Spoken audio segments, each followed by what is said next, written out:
right there in that starter hole.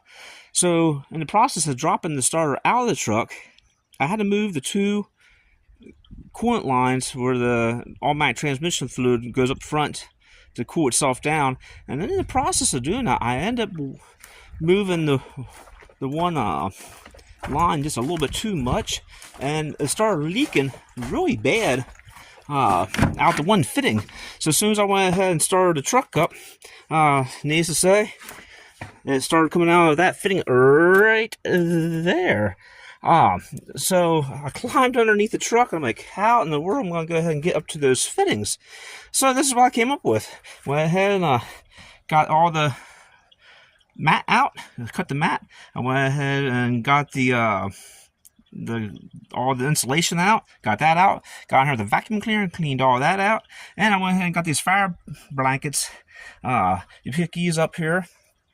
And what I did is I went ahead and I taped them up here in the dash, and I went ahead and double taped around the bottom, around the tunnel there, and then I went ahead and made myself a little bit of a tent by getting underneath with the grinder, so underneath like this, when I'm cutting with the side grinder, and yeah, I was able to go ahead and get the tunnel piece out.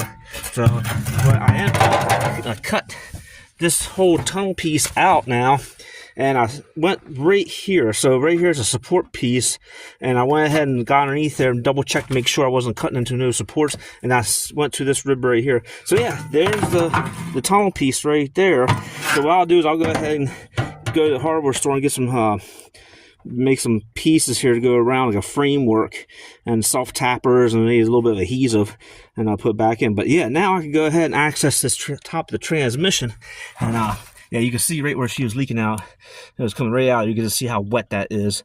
So also in the process, I was underneath here for a little bit, looking up there, and I realized that since this truck has a lot of rust on the truck, being a 2006 and close to 500,000, these lines are going up through underneath, up along the frame rail, and they have rust on. They have bubble rust on. So once again, I went and I talked to one of my best Chevy guys, and he's like, Sam, you gotta get those lines off.